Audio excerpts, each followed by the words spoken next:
Good morning students. कल तुम्हें मैं कक्षा 10वीं का माता के आंचल का शब्दार्थ बताए थे। शायद तुम लोगों ने लिखा भी होगा, समझा भी होगा। आज मैं तुझे माता के आंचल लेखक श्री पूजन सहाय का कहानी का सार बता रहा हूँ। कहानी का सार जो सारांश इसमें दिया गया है उसको मैं बताने जा रहा हूँ। लेखक ने माता का आंचल पाठ में शैशव यानी बचपन, शैशव काल, शैशवी क्रियाकलापों को रेखांकित किया है। कहने का मतलब है कि लेखक ने माता के आंचल में बचपन के कहानी को बताया है कि किस प्रकार बचपन में लेखक अपने माता पिता के साथ खेल खेला करते थे, जिसमें माता पिता के स्नेह तथा शिशु मंडली द्वारा मिलजुल कर खेले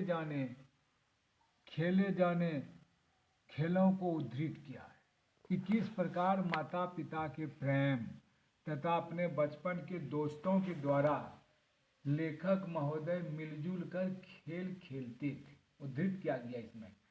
लेखक ने स्पष्ट किया है कि शिशु का पिता उसके साथ भले ही अधिक समय बिताता, दोनों भले ही एक दूसरे के साथ अत्यधिक स्नेह करते हो, किंतु आपदाओं में माँ के आंचल में ही शिशु को शरण मिलती है। ऐसे समय में पिता से अधिक माता की गोद प्रिय और रक्षा करने में समर्थ प्रतीत होती है। कहने का मतलब कि जब भोलानाथ या तारकेश्वर नाथ अपने दोस्तों के साथ बगीचे में खेल रहे थे और जब वहाँ लोगों ने बिल में पानी दिया, उससे सांप निकल गया। उस सांप को देखकर ही भोलानाथ सां सां कहते हुए वहाँ से भागते हुए वो अपने पिताजी के पास नहीं जाकर वो अपने माताजी के गोद में जाकर शरण लिया। और ऐसे समय में पिता से अधिक माता की गोद प्रिय और रक्षा करने में समर्थ प्रतीत हुआ। उनको मन में लगा कि इस समय जो है आपदाओं के समय में माँ का ही गोद एक ऐसा शरण है उसका जहाँ की उनको रक्षा मिल सकता है। लेखक बचपन से ही पिता के साथ अधिक रहता था। ये तो शुरू में ही दिखाया गया है, किताब भी तुम पढ़ोगे माता का आंचल में तो है ना कि तारकेश्वर नाथ उर्फ भोलानाथ अपने पिताजी के बचपन से ही पिता के साथ अधिक रहता था। माता से दूध पीने तक का संबंध था। माताजी से सिर्फ वो स्तनपान करने जाते थे और वो सारे क्रियाकलाप जो बचपन के होते हैं वो पिताजी के साथ ही करते थे। पिताजी नहा धोकर पूजा पर बैठते, साथ ही लेखक को नहला धुलाकर पूजा में शामिल करते थे। अब देखिए कि पिताजी जब स्नान करके बैठते थे पूजा पर तो वहाँ वो तारकेश्वर नाथ को या भोलानाथ को भी स्नान करवा देते थे और पूजा में उनको भी शामिल करते थे। पिताजी पूजा पाठ के बाद अपनी राम नाम बही में राम राम लिखते थे।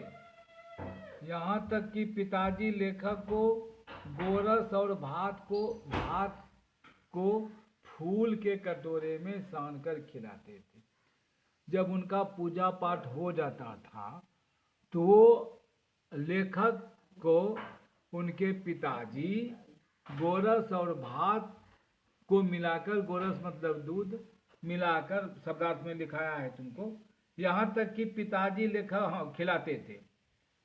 पिताजी लेखक के साथ कई तरह से खेलते भी थे, खेती का भी काम करवाते थे। खुद भोलानाथ बचपन में दुकान लगाते थे, जौनार करते थे। इस प्रकार हम कह सकते हैं कि पिताजी के साथ सभी तरह के खेल खेलने के बावजूद आपत्ति के समय में वो पिताजी के पास नहीं जाकर माता के आंचल में छिप गए थे।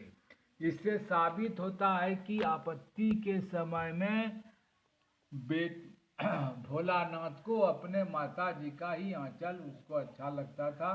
हालांकि सारा कारोबार वो अपने पिताजी के साथ करते थे, स्नान करना, नहाना धोना, पूजा पाठ करना, रामनवमी, राम नाम का वो जो लिखते थे कागज में उसको गंगा में फेंकने जाते थे, वो सब कुछ भोलानाथ उनके साथ में रहते थे।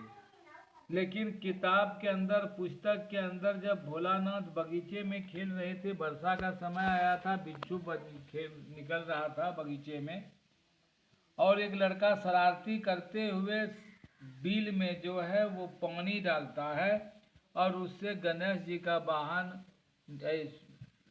सांप निकल जाता है। इसलिए वो क्या करते हैं, वहाँ से भागते हैं और दरवाजे पर उनके पिताजी बैठे थे, लेकिन उन पर वो नहीं दिखाई दिया, ध्यान नहीं दिया कि है या नहीं है। वो साँ साँ कहते हुए अपने माँ के शरण में चले गए। इसलिए इस कहानी का नाम माता का आंचल रखा गया। इस प्रकार से हमको अंदाज है कि तुम माता के आंचल का, जो लेखक शिव पूजन शाह है, आपने सारांश को समझ गया होगा। और मैं फिर तुझे कल आप किसका प्रश्न उत्तर आपको लिखवाएंगे, और उसके बाद प्रश्न उत्तर में जो भी कठिनाई होगा, जो भी दिक्कत होगा, वो हम तुम्हें जब वहाँ आपके सामने में सम्मुख होंगे क्लास में, उसके बाद तुमको हम ये सारे के सारे पॉइंट समझा देंगे। अभी तुम लोगों ने माता का आंचल कहानी का, जो कि कृतिका से लिया गया है, कहानी का सार, हमको अंदाज ही, आशा ही नहीं बल्कि पूरा विश्वास है कि माता के आंचल कहानी का सार आप लोगों ने अच्छी तरह से समझ लिया होगा।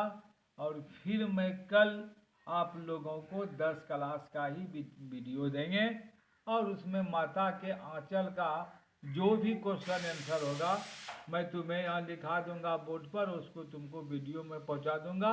और उसके बाद जो समझ में नहीं आएगा, मैं तुम्हें फिर क्लास में जब आपके सम्मुख हम होंगे, तब आपको मैं सारे क्वेश्चन आंसर को अच्छी तरह से समझाएंगे, जो कि तुम्हें समझ में नहीं आया होगा तब। 4:30 4:30